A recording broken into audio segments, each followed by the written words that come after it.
So mga kababayan, ito na nga. Sabi ko nga sa inyo mga kababayan, si PBBM walang sinasanto. Lahat ng sinasabi niya pinatutuhanan. Ano ba ang unang sabi ni PBBM? Walang kaikaibigan, walang kamag-anak, at higit sa lahat, walang kaprater-fraternity. Kung sangkot ka, kung dawit ka, managot ka. Wala talagang sinasanto. Oo, wala talagang sinasanto mga kababayan. So ito po mga kababayan, yung balita ngayon na kung saan gusto nating reaksyonan na mismong si PBBM na tinabla na si pinsan niyang si Martin Romualdez at mga kababayan, ano yun Ken? Pinaubaya na sa ombudsman ang investigasyon kung talagang pasok, kung hindi. Ito po mga kababayan, pupuntahan po natin dito sa ating mismong cellphone. Ipakita ko sa inyo yung naturang balita na kung saan pinaubaya na mga kababayan ni PBBM. Nasa office ang ombudsman na nga ang bola at gaya ng sinabi ng Pangulo, susundan nito ang ebidensya. Yan ang agenda report ni Hannah. Ayan na. Nakatakdang aksyonan ng ombudsman sa susunod na linggo ang rekomendasyong makasuhan na sina dating Representative Zaldico at former House Speaker Martin Romualdez. Yan ay matapos irekomenda ng DPWH at ICI o Independent Commission for Infrastructure na makasuhan sila ng plunder at iba pang charges. Nanindigan si Ombudsman Jesus Crispin Remulla na susundan lang nila ang ebidensya. Evaluation muna, titira namin yung contents, fact-finding, and fact-finding if there are things that are needed para pwede namin i-subject sa preliminary investigation. Pagdating sa timeline, posibleng abutin daw ng buwan ang investigasyon, pero sinisiguro ni Remulla na may makakasuhan pa rin bago matapos ang taon. Katunayan, nasa 15 kaso na raw ang nasa ilalim ng preliminary investigation kaugnay ng flood control scandal. We don't want to file weak cases. The cases have to be properly vetted and prepared. Bago umalis sa pwesto, naging House Appropriations Committee Chair si Go sa termino ni Romualdez nung ito pa ay House Speaker. Sabi ng DPWH, posibleng nag-commit ang dalawa ng plunder, direct bribery at lumabag sa Anti-Graft and Corrupt Practices Act. Ayan na. Posibleng mahaharap sila sa plunder, bribery at Anti-Corruption Practices Act, no? Mga kababayan, yung kanilang kakaharaping kaso kung sakaling mapatunayan nga. Actually, mga kababayan, napapatunayan talaga kasi nga si Zaldico ay mayroon ng warrant. So, siguro mga kababayan, naku po, sabi ko nga sa inyo sabi ko sa inyo mga kababayan, itong mga DDS, laging nagtatanong, bakit si ganito lang ang kinasuhan? Bakit si ganun lang ang kinakasuhan? Bakit si ganun kasuhan? Bakit hindi kasali si Romualdez? Sabi ko nga sa inyo, kung gusto nyo manghingi sa akin ng ebidensya, bibigyan ko kayo, pero saksakin nyo muna yung dibdib ninyo Pag magdala kayong kutsilyo, saksakin nyo dibdib ninyo, tsaka ko ibigay sa inyo yung ebidensya. At make sure na hawak mo, pero may saksak ka. Kasi, syempre, anong sabi ni Kati Binag? Meron akong USB. Pero, kapag ibigay ko itong USB na to, hindi nyo naman ako kayang ipagtanggol. Ako lang din naman ang magtanggol sa sarili ko at pamilya ko. Yun ang sabi ni Kati Binag. Sa akin, ibigay ko sa inyo yung ebidensya. Nasabit si Martin Romualdez. Pero magbitbit kay kutsilyo, saksakin nyo muna dibdib ninyo. Ngayon, pag nasaksak na at bumaon yung kutsilyo, ibigay ko sa inyo. Ganun ang kasimple yan. Kung 10 kayong pumunta sa akin, manghingi, di 10 kayong magsaksak, di tapos, ibibigay ko sa inyo, pero may kapalit, saksakin nyo muna yung dibdib ninyo. Diba? Si Aimee, pag manghingi sa akin yan, hindi na kailangan, iyuko lang yan ganun, diretso na yan Diba? Kapag si Aimee manghingi sa akin, kasi alam ko naman na galit talaga si Aimee. Diyos ko, pinsan niya yan tinawagan niya yung bunjing, tinawag niyang buhaya. Diba? Alam natin na galit si Aimee dyan. Hindi na kailangan ni Aimee ng kutsilyo, isang yuko niya lang ganun. Patay. Wala na, diretso. Mga kababayan. Continue natin. Nawala tuloy. Lumitaw ang kanilang mga pangalan sa flood control scandal matapos iturong may kaugnayan sila sa pagtanggap ng kickbacks sa mga questionableng flood control project. Nako. Nitong nakaraang linggo lang, lumitaw si Ko sa isang online video para isiwalat na nag-insert siya ng 100 billion sa BICAM ng budget process, alinsunod umano sa utos ni Pangulong Bongbong Marcos. Ayan pa, isa pa Iginamit yan. niya rin si Romualdez doon na umano'y tumanggap ng kickback dito. Sabi ni Remulla, Isa pa yan mga kababayan, yung sinasabi nating 100 billion insertion. Actually mga kababayan, yung 100 billion insertion na yan, pinapatutuhanan po yan ni Ping Lacson. Eto ha, pakita ko sa inyo mga kababayan, totoo talaga. Ngayon mga kababayan, kung mapapatunayan yan na totoo, at mapapatunayan yan na meron talagang 100 billion, sa madaling salita, dawi talaga si Romualdez. Hindi ko naman sinabing oo agad. Pero ito, mga kababayan, pakinggan ninyo ha. Kasunod ng pagbusisi sa 2025 national budget, kinumpirma ni Senate President Pro Tempore Ping Lacson na totoong may 100 bilyong pisong isiningit dito gaya ng ibinunyag ni dating Congressman Zaldico. Pero Ayan na. paglilinaw ni Lacson, mayroong mga opisyal na tila gumamit sa pangalan ni Pangulong Bongbong Marcos para mapaikot si Ko. Nakatutok si Maki Pulido. Ayan na.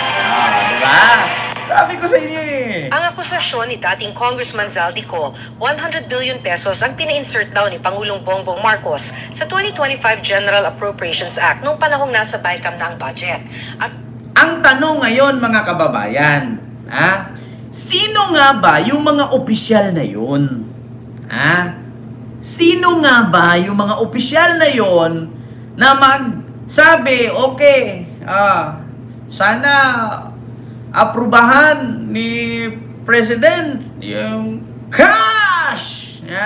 5,000 cash! Yeah! 5,000 cash! Yeah! Sana naman, meron pa nga nag-speech noon, sana aprubahan ng ating mahal na Pangulo para ganun tayo. Alala nyo, may nag-speech noon habang nakaupo si Lisa, si PBBM, tsaka si Romualdez. Magkatabi sila doon. Sana aprubahan ng ating pinakamamahal na Pangulo. Cash! 5,000 cash! Yeah! Gumaganon? Nako, may ads. Huwag mag-skip. Nako, mga kababayan. Ang problema dyan, mga kababayan, ang unang maimbestigahan dyan, si Amina. Sana si Ma'am Amina, no, ng DBM or Department of Budget ay wala siyang kinalaman dyan. Wala siyang connection dyan or connect. Kasi mahirap na. Mahirap talaga. May tiwala ako kay Amina. May tiwala ako kay Amina, mga kababayan. Sa mga hindi po nakakakilala kay Amina, si Amina po yung nagpa-picture kasama si Sara, si BBM na ginanon ni Sara tapos nilagay siya sa gitna. Si Olivar. Ayan, mga kababayan. Kung naalala ninyo, mga kababayan, si Amina po yun, yung singkit na hanggang dito yung buhok, yung Muslim, na nagpa-picture sila doon, si BBM, si Sara, in good terms pa at that time. Kinuha siya ni Sara. Dito ka. Ginanon siya. Ayan, nakita nyo? Yung babae, yun po yun si Amina. Actually, mga kababayan, ito po siya. nung naaprubahan na lamang budget, 25% o 25 billion pesos daw ang napunta kay Ito po siya mga kababayan, si Amina, sa mga hindi po nakakakilala. Kasi una talaga mga kababayan na questionin dito sa Department of Budget, si Amina. Ayan. Si Amina at saka yung isa si Olivar ba yan? Mga kababayan, yan po. So dito nakalagay mga kababayan, plunder, conspiracy aid versus Bersamin Ken Pangandaman. Ayan mga kababayan, ako po. So, siya po si Amina. No? Sana hindi sangkot si Amina dyan. No? Kasi, nako, Amina, sa totoo lang, napakabait mo pa naman, nakapakatalino mo. Sana hindi ka dadawit dyan. Mahirap na.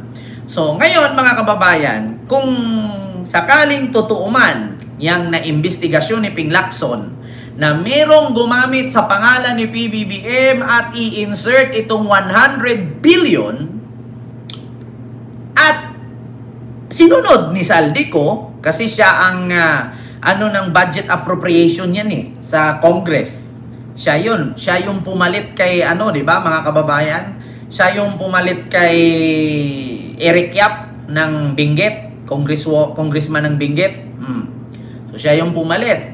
So ngayon mga kababayan, siya kasi yung ng appropriation, budget appropriation yan sa Congress itong si Saldico sa pamamagitan ni Romualdez na House Speaker. So pipirmahan ni Saldico, pipirmahan ni Romualdez, labas ang pondo.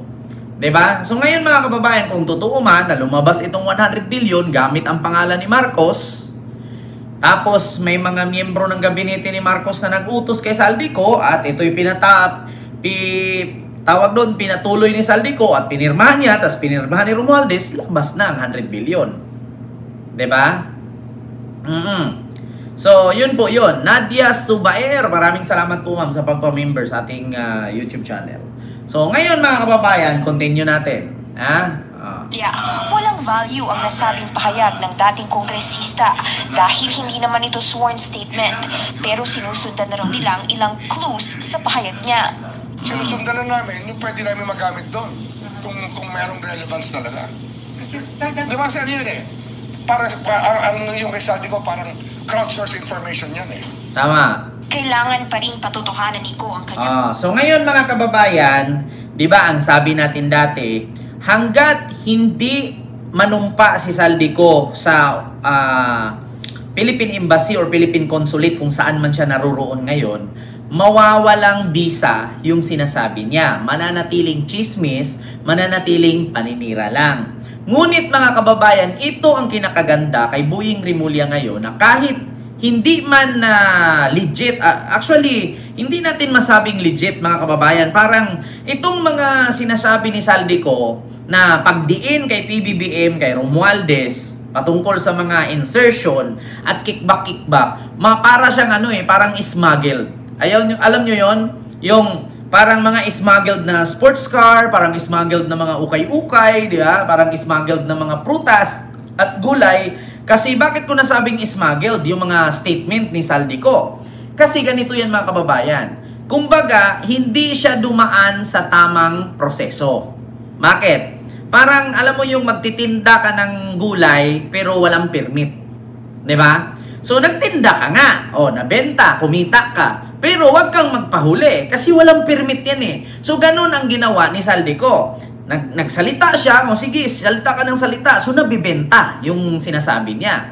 So habang nabibenta yon, wag lang siyang magpakita. Kasi pag magpakita siya, manadampot siya Kasi hanggat hindi yung titulado, yung kanyang statement, parang lupa. Hanggat hindi yung titulado, mangangahulugan na paninira lang yun. Mangangahulugan na sabi-sabi lang, chismis lang. Ang problema mga kababayan, ang kinaganda kay Boying, kahit chismis lang, iniimbestigahan pa rin niya.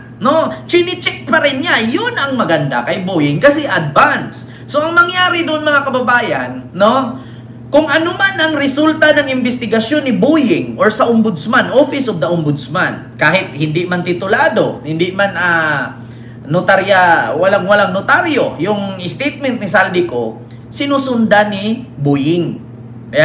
Example lang yun, pero chinik niya kung totoo ba o hindi. Yan ang maganda kay Boying, mga kababayan. So ang problema lang ngayon mga kababayan, sana kung may makita mang anomalya si Boying, ay huwag niyang ilihim-lihim. At sana, kasi pinangako ni Boying yan Mga kaibigan ko yan, mga kasama ko yan, mga kapraternity ko yan, mga kabrad ko yan. Sa mga hindi nakakaalam, si Boying at si Martin Romualdez ay magkabrad po yan. Magkapraternity po yan. So ngayon, kung mapatunayan na may kinalaman talaga si Romualdez, sabi nga ni PBBM, wala akong sinasanto. Kamag-anak ka man, kapamilya ka man, kaibigan ka man, kakilala ka man, malapit ka man sa akin. Pag may mali ka, mananagot ka. So yun po yun. Kita nyo mga kababayan, tinabla na ni PBBM. Mismong si PBBM na ang nagsabi, Pinaubaya na niya sa ombudsman, mga kababayan, ang issue sa kanyang pinsan. Bigyan ko ulit kayo ng example, mga kababayan. Alam nyo, noon pa yan si PBBM nakakaramdam yan.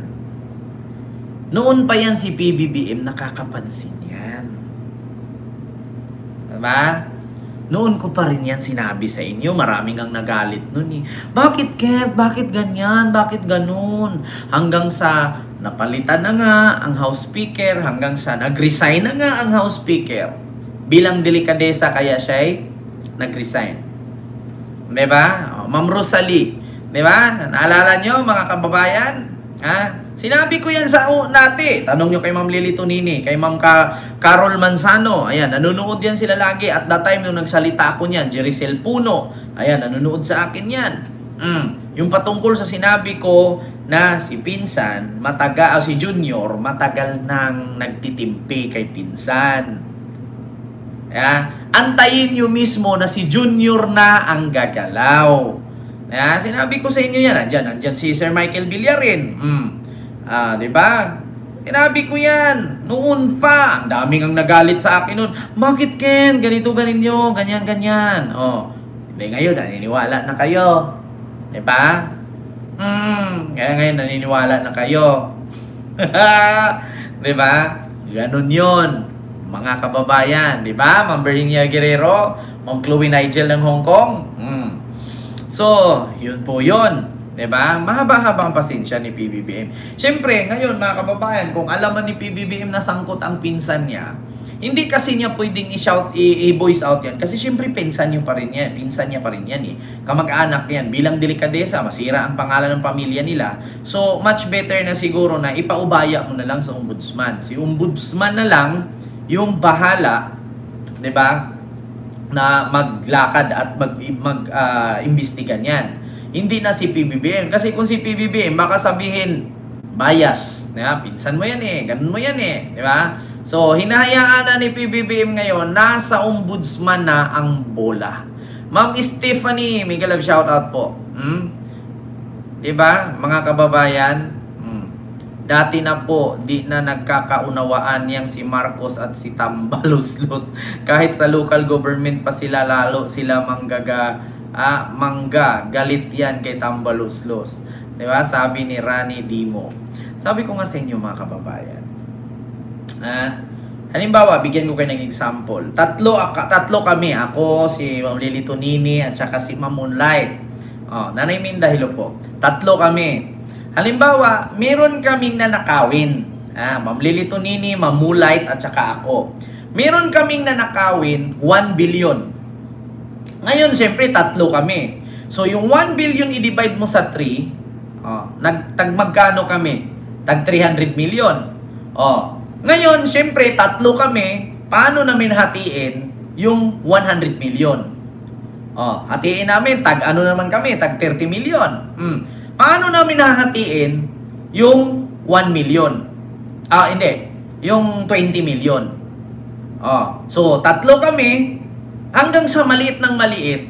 Ngayon mga kababayan, ang nangyari, dumating ang panahon na, wag na nating hatian yan si Ma'am Moonlight, tayo na lang dalawa, Ma'am Lily Tonini. So ngayon, ito si Ma'am Moonlight, anong ginawa? Imbes na hatiin ng ayos, hindi na hatian ng ayos, kumanta. Diba? Ma'am Moonlight? Si Ma'am Moonlight, ako, si Ma'am Lily Tonini, meron kaming nanakawing 1 billion. Ngayon, tatlo kami, dapat tag 300 million kami. May natira na 100 million. So, kami na lang dalawa ni Ma'am Lily Tonini ang naghati. Si Ma'am Moonlight, hayaan mo na, 300 na lang sa kanya. Sunod, magnakaw kami ulit. 1 billion ulit. 300 lang sa kanya. So, medyo malaki-laki yung sa amin. Diba? Tag 350 kami. So, logi nga naman si Ma'am Moonlight.